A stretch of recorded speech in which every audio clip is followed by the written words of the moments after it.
আসসালামু আলাইকুম প্রিয় দর্শক, আমি ফার্মাসিস্ট আহমদুল্লাহ। আজকে আরও একটি মেডিসিনাল প্রোডাক্ট নিয়ে আপনাদের মধ্যে আলোচনা করব। প্রোডাক্টটির নাম হলো মেবিন এসআর ক্যাপসুল। এটি স্কয়ার ফার্মাসিউটিক্যালের একটি প্রোডাক্ট। এই প্রোডাক্টের প্রিপারেশন হলো মেবিবেরিন হাইড্রোক্লোরাইড।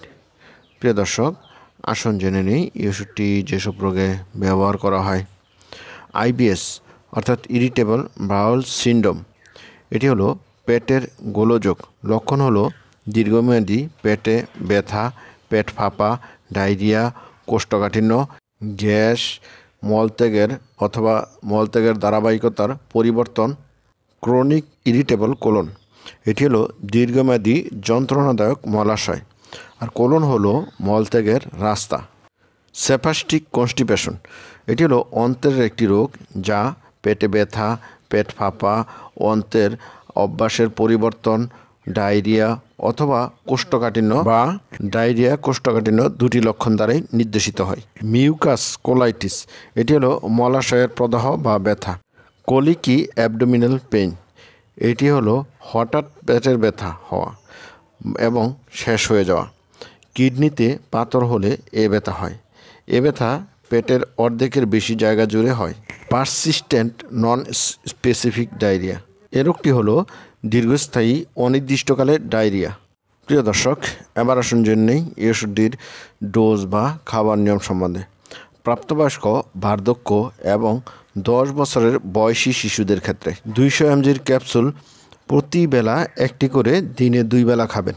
আর 135 mgর ট্যাবলেট খেলে প্রতি বেলা একটি করে ক্যাপসুল দিনে 3 বেলা খাবেন। আর এই ওষুধটি খাওয়ার 20 মিনিট পূর্বে খেতে হয়। 20 মিনিট পূর্বে খেলে ভালো রেজাল্ট পাওয়ার সম্ভাবনা থাকে। ব্যবহারের কয়েক সপ্তাহ পরে কাঙ্ক্ষিত ফলাফল পাওয়া গেলে মাত্রা ধীরে ধীরে কমানো যেতে পারে। কোনো ডোজ বাদ গেলে যত দ্রুত সম্ভব ডোজটি সেবন করা উচিত। পরবর্তী মাত্রার সময় হলে বাদ যাওয়া মাত্রাটি পরিহার করতে হবে এবং সেবনবিধি অনুযায়ী নিয়মিত সেবন করতে হবে। কোনোভাবেই মাত্রা দ্বিগুণ করা যাবে না। প্রিয় দর্শক, এবার আসুন জেনে নেই এই ওষুধের সাইড ইফেক্ট সম্বন্ধে। এই ওষুধের সাইড ইফেক্টের মধ্যে রয়েছে স্কিন র্যাশ, বিশেষ করে স্কিনে চুলকানি বা লাল ভাব দেখা দিতে পারে। আর্টিকেরিয়ারও আমবাত অ্যালার্জি। এনজিওইডেমা হলো এক ধরনের রোগ যার কারণে চোখের লতি, কানের পাতা, শ্বাসনালী ফুলে যেতে পারে। এই লক্ষণগুলি এই ওষুধের দেখা দিতে পারে, তবে এই ওষুধটি খুবই সুসহনশীল আর এই লক্ষণগুলি কদাচিৎ দেখা দিতে পারে। প্রিয় দর্শক, এবার আসুন জেনে নেই এই ওষুধের প্রেগনেন্সি ক্যাটাগরি। গর্ভাবস্থায় এই ওষুধের তেমন কোনো ক্ষতিকর দিক পাওয়া যায়নি, তবুও সতর্কতার সাথে ব্যবহার করতে হবে এবং চিকিৎসকের পরামর্শ অনুযায়ী ব্যবহার করতে হবে। আর স্তন্যদানকালী মায়েরা এই ওষুধটি ব্যবহার করতে পারবেন, কারণ নির্দিষ্ট মাত্রায় ব্যবহার করলে এই ওষুধটি মাতৃদুগ্ধে নিশ্চিত হয় না। বিশেষ সতর্কতা: পোরফাইরিয়া অথবা মেবিবেরিন বা অন্য কোনো ওষুধের প্রতি অ্যালার্জি থাকতে এই ওষুধটি ব্যবহারের সতর্কতা অবলম্বন করতে হবে। অতিমাত্রায় সেবন করলে সেন্ট্রাল নার্ভাস সিস্টেম উত্তেজিত হতে পারে।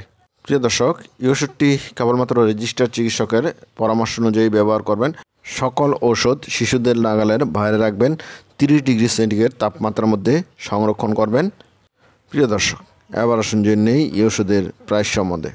এই ওষুধটি প্রতিটা 200 mg ট্যাবলেটের দাম 10 টাকা 3 পয়সা।